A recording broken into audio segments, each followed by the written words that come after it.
Bonjour à toutes, bonjour à tous. Soyez les bienvenus sur Futsal Zone. Aujourd'hui, on est en direct avec le sélectionneur de l'équipe de France, Raphaël Reynaud. On va échanger un petit peu sur tout ce qui s'est passé, notamment la semaine dernière, et puis sur ce qui nous attend face à la Croatie. Il est déjà là, Raphaël. Merci, Raphaël Reynaud, d'être avec nous. Bonjour déjà, comment ça va? Bonjour Steven. Moi ça va bien. Ça va Ouais? très très bien. Ouais, je suis à Clairefontaine là et donc tout va bien. Ouais, justement, Clairefontaine, il y a une belle échéance à venir. Qu'est-ce que tu fais là-bas? Raconte-nous un petit peu pour commencer. Ah ben oui, oui, c'est une belle échéance. On vient de débuter le stage donc avec les filles puisque c'est là on a on est sur la création de l'équipe de France féminine et là maintenant c'est plus un projet. La réalité nous a rattrapés donc on est aujourd'hui premier stage, premier début de stage avec l'équipe de France féminine. En tout cas, la détection qui va constituer après derrière l'équipe de France féminine. Ouais, ça y est, c'est du concret. Et rapidement, en quoi va consister ce stage? On sait qu'il y a 30 filles qui vont être là et l'idée, c'est d'aller sélectionner la première équipe de France féminine. C'est ça, il y a un gros travail de sap qui a été effectué par le coach Pierre-Étienne Demillier depuis maintenant 2 saisons d'observation. Et donc là aujourd'hui, on a ressorti une liste de 30 joueuses.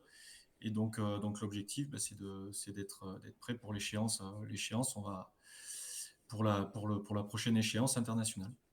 Ok, très bien. Et ben, en tout cas, on suivra ça. Évidemment, on est très heureux d'avoir enfin une équipe de France féminine. Ça fait plaisir, je pense, à beaucoup de monde. On va justement échanger, Raphaël, sur ce qui s'est passé la semaine dernière, les premiers matchs du Tour Elite de la qualification contre la Coupe du Monde. Ça avait commencé en Slovaquie, un match un petit peu fou, hein, avec notamment voilà, une fin de match rocambolesque. Parle-nous-en un petit peu de ce match. Ça a été quoi ton sentiment? On a vu un petit peu de déception, mais malgré tout, le contenu était bon. Oui, on a vraiment fait un bon match contre la Slovaquie. On a fait ce qu'on pensait faire. Voilà, donc on savait qu'on serait face à une équipe qui nous attendrait plutôt bloc bas, avec un gros bloc équipe. Et puis un top player qui est Drauski. Bon, on s'était pas trop trompé de ce côté-là. Voilà, avec notamment Drauski sur un des premiers corners et une volée magnifique. Voilà, c'est difficile de défendre contre ce type de joueur, même s'il bon, y a toujours des choses à redire. Voilà, et donc, mais le contenu était vraiment très très bon. Malheureusement, le score, on n'a pas réussi à tenir le score sur la fin de saison, sur la fin de match. Voilà, j'avais prévu des rotations qu'on n'a pas pu mettre en place compte tenu du fait qu'ils mettent leur power play tout de suite. C'est dommage parce qu'on a manqué de fraîcheur, de lucidité et on fait cette erreur à 4-3. Voilà, donc, mais malgré tout, le résultat est bon. Si on nous avait demandé voilà, si on nous avait proposé un match nul au départ, c'était un des résultats qui nous intéressait. Ouais, c'est ce que j'allais demander justement avant le match. Voilà, on sait que la Slovaquie, c'est quand même un gros morceau. Se déplacer là-bas, c'est jamais évident. Voilà, l'objectif, c'était, j'imagine, la victoire, mais un match nul, globalement, ça reste quand même satisfaisant. Oui, nous, on joue toujours pour gagner. Et en Slovaquie, c'était la première fois qu'on se déplaçait en Slovaquie, hein, donc avec une belle ambiance. Voilà, c'est le chapeau 2. On réussit à faire match nul là-bas. Voilà, on a les cartes en main déjà pour les barrages. Et donc après, à nous de prendre les points contre nos adversaires directs par rapport à ce premier objectif. En tout cas, on est plutôt satisfait de ce point. Évidemment, encore une fois, le scénario fait qu'on aurait évidemment préféré en prendre trois, mais bon, voilà. La course est encore longue. Ouais, on revoit hein, justement ce qui s'est passé, notamment le super but de Mamadou Touré. Raphaël, une petite question peut-être tactique, parce que ça intéresse aussi les gens. On t'a vu voilà, sur ce match mettre de côté Menendez pour privilégier peut-être des ailiers. Raconte-nous un petit peu quelle était l'idée derrière tout ça, toi qui as l'habitude de t'appuyer sur trois pivots notamment. Oui, d'habitude, on s'appuie plutôt sur trois pivots avec des rotations courtes au niveau des pivots. Là, l'absence de Kevin Ramirez on a souhaité maintenir le lien Sohail Mohoudine et Abdessamad Mohamed le plus longtemps possible. Et puis d'amener beaucoup de fraîcheur sur les côtés en permanence avec des rotations courtes. Et donc, du coup, on a privilégié plutôt le fait de prendre des ailiers qui apportent et qui nous mettent de la fraîcheur et qui sont dynamiques tout le temps, donc pour dynamiser et surtout créer des décalages contre cette équipe de Slovaquie qui a des difficultés à défendre les côtés. Donc ça a plutôt bien fonctionné. Maintenant, voilà, cette dernière minute. Maintenant, encore une fois, je pense que le plan de jeu était adapté en tout cas, à ce qu'on souhaitait faire au profil de l'équipe adverse. Ah, voilà, en tout cas, n'hésitez pas à aller voir le résumé sur Futsal Zone, sur le site de la FFF également, la page YouTube si vous ne l'avez pas fait. Voilà, donc fin de match un petit peu dommage. Peut-être sur cette dernière minute, qu'est-ce qu'on peut regretter? Est-ce que voilà, ça fait partie du futsal? Est-ce qu'il y a des choses qui auraient pu être faites différemment? Je sais que Abdessamad notamment disait dans la presse, voilà, je m'en veux un petit peu. Est-ce que c'est Ouais. juste le futsal et est-ce que voilà, ça arrive ou on aurait pu faire un petit peu mieux peut-être sur cette dernière minute? Non, non, c'est juste le futsal. Après, derrière, évidemment, enfin, Abdesamad, il a pas à s'en vouloir plus qu'un autre. S'il y en a un qui doit peut-être potentiellement s'en vouloir, c'est moi, de ne pas l'avoir fait tourner plus tôt et puis de l'avoir sorti un peu plus tôt. Mais c'est ce que je souhaitais faire. Et quand derrière à 3-2, tout de suite, on nous impose un power play, il est sur l'équipe qui défend le power play. Donc derrière, il n'y a pas eu de changement possible. J'ai pris un temps mort pour faire récupérer, pour justement donner de la fraîcheur, donner un temps de récupération et permettre une minute de récup. Euh, Ça arrive tout le temps. Ça aurait pu basculer d'un côté, de l'autre. On n'a pas assez bien maîtrisé quand même notre. Euh, le troisième but me donne plus de regrets avec une erreur tactique sur la défense du power play qu'on ne fait pas habituellement. Et notamment, enfin voilà, on laisse beaucoup trop avancer, puis surtout on ne ferme pas sur le retour de passe. Et ça c'est beaucoup plus embêtant entre guillemets. C'est vraiment une erreur collective. Et ça, j'ai surtout cet aspect-là qui me vient en tête. Ok, très bien. Voilà, donc pour ce match, globalement, quand même, un bon résultat en effet en Slovaquie. Et il fallait valider aussi ce bon résultat face à l'Allemagne, hein, quelques jours après le retour de l'équipe de France à l'espace Mayenne. On va justement voir aussi un petit peu ce qui s'est passé.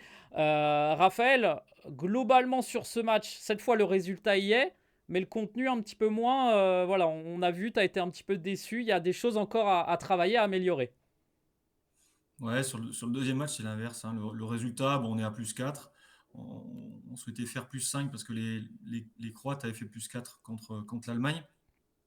Euh, Maintenant, voilà, le résultat est là. On a fait, je pense qu'on a donné un spectacle intéressant.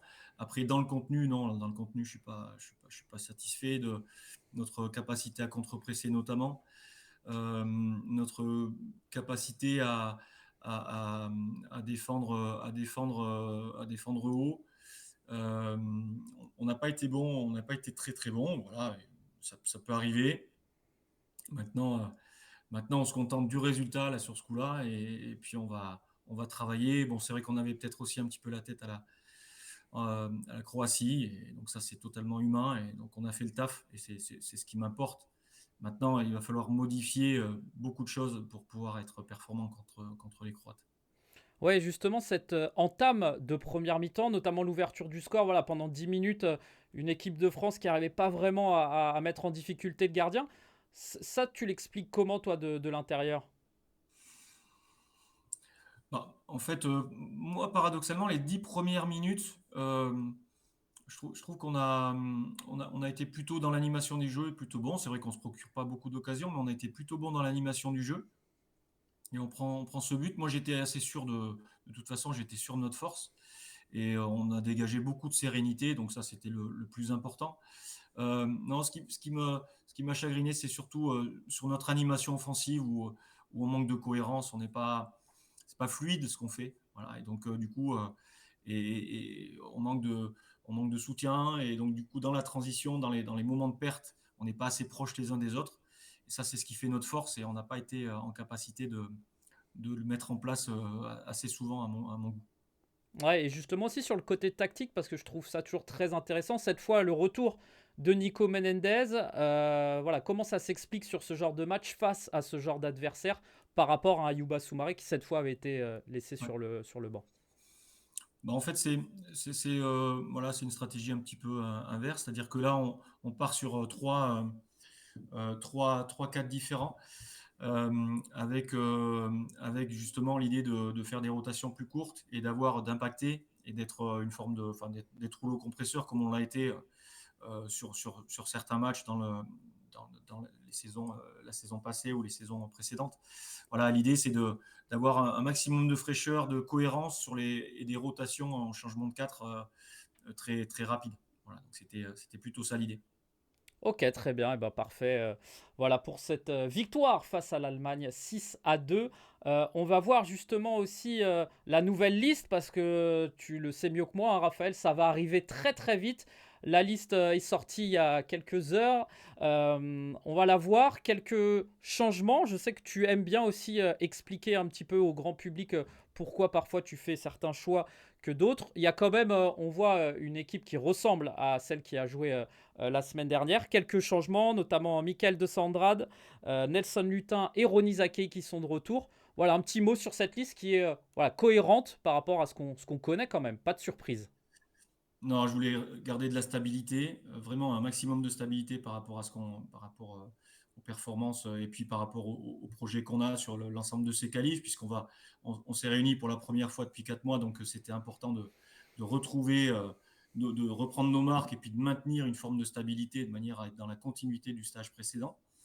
Et puis après, il y a des joueurs qui étaient en méforme, qui se sont bien repris, qui aujourd'hui, pour moi, ont un niveau athlétique vraiment intéressant et puis performent sur le terrain. C'est le cas de Nelson.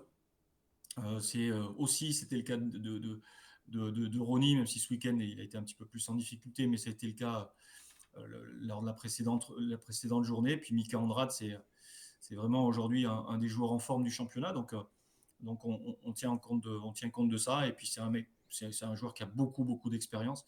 Et donc c'est des joueurs d'expérience qui vont nous amener un petit peu plus d'expérience encore. Donc c'était la stabilité et l'expérience avec des joueurs en forme. Ouais, sur ce genre de match, cette double confrontation face à la Croatie, on est obligé de s'appuyer sur ces joueurs cadres, sur l'expérience aussi, j'imagine. Ça joue parce que ça va être vraiment des matchs d'un niveau encore au-dessus. Ouais, ça joue. Après, il y a d'autres éléments, hein. Le fait qu'on ne retienne pas Boulaye, par exemple, pour moi, c'est aussi plus sur l'aspect tactique des choses, où là, il y a une grande force dans sa dernière passe, et notamment pour jouer contre des blocs bas. C'est vraiment intéressant d'avoir un grand Boulaye bas, et je le remercie pour tout ce qu'il nous apporte et tout ce qu'il va nous apporter encore pour l'avenir. Maintenant, c'est donc du coup essayer de trouver l'équilibre entre justement l'aspect tactique et puis les joueurs en forme. Ouais, justement, pour rebondir sur la D1 de futsal, je sais que tu regardes énormément Futsal Zone, tes adjoints aussi, vous vous déplacez aussi beaucoup. C'est un vrai appui, c'est important quand même de pouvoir voilà, suivre l'intégralité de la D1 pour suivre tous ces joueurs qui font aussi l'équipe de France de futsal. Oui, on est présent sur le terrain, mais en même temps, c'est important d'être évidemment derrière son écran et on est vraiment ouais, très présent derrière l'écran. Là, je serai à Toulon là, ce week-end et aussi derrière l'écran pour l'ensemble de la journée. Ok, très bien. Bah voilà, donc cette liste voilà, officielle pour cette double confrontation, donc le jeudi 5 octobre à Laval et le mardi 10 octobre en Croatie. Justement, voilà un petit mot aussi quand même sur ce match. Alors on a l'affiche du match à Laval, mais il y aura aussi ce déplacement en Croatie. Comment, voilà, à quoi on s'attend alors c'est pas la bonne, pardon, mais c'est France-Croatie, c'est pas grave. France-Croatie, ça va être un gros gros match. Est-ce qu'on peut parler de finale avant l'heure? Enfin, en tout cas, ça va être deux finales. Oui, d'abord très très gros match, voilà, très gros match, deux finales à jouer, et puis il y en aura deux autres après derrière si on passe quoi qu'il arrive. Mais malgré tout, c'est là qu'on l'avait annoncé au départ, c'est là qu'on pensait que les choses se joueraient, et donc c'est le cas. Nous, on va travailler sur le contenu, voilà, sans se mettre la pression. On fait un bon parcours, on se qualifie pour le Tour Élite. Aujourd'hui, on atteint tous nos objectifs, donc c'est sans pression, mais avec une immense envie d'amener le futsal français là où on n'est jamais allé. Ouais. Et une dernière petite question, à quelle Croatie faut s'attendre? Parce qu'il y a une histoire aussi avec la Croatie, on se rappelle évidemment des qualifications pour l'Euro. On les avait affrontés il y a quelques mois, ensuite également au tournoi de Rabat au Maroc avec des équipes un petit peu différentes. Parle-nous un petit peu de cette équipe-là actuelle qui va affronter les Bleus. En fait, là, ils reviennent à leur base. C'est-à-dire que là, on va avoir l'ensemble des joueurs qui performent, qui ont performé dans le temps avec beaucoup d'expérience. Marinovic, Jelosic, Sekulic. Enfin, voilà, des grands noms du futsal aujourd'hui. Même Peric est de retour. Euh, Parce que ils savent que, évidemment, alors, on les a éliminés la première fois, donc c'était un petit peu l'effet de surprise, on va dire. Là aujourd'hui, après les avoir battus 4-0 à Laval, on a fait un match moyen à Rabat, et malgré tout, je pense que avec un petit peu plus de cohérence, on aurait pu gagner. Euh, donc ils savent vraiment que voilà qu'on est une équipe qui peut les mettre en difficulté. Maintenant, c'est eux les favoris. Nous, on va tout faire pour justement faire tomber le favori, qui sera voilà, dans sa composition une équipe de très très haut niveau. Ok, bah merci beaucoup en tout cas Raphaël pour voilà, avoir un petit peu débriefé ces deux matchs. Parler aussi de la Croatie, ça va être important. À suivre sur l'équipe, hein, encore une fois, le jeudi 5 octobre, c'est ça, tu me confirmes Raphaël? Ouais, on a besoin de soutien à Laval, et puis donc l'espace Mayenne, et puis beaucoup de soutien aussi derrière l'écran. Voilà, on a vraiment besoin de tout le monde.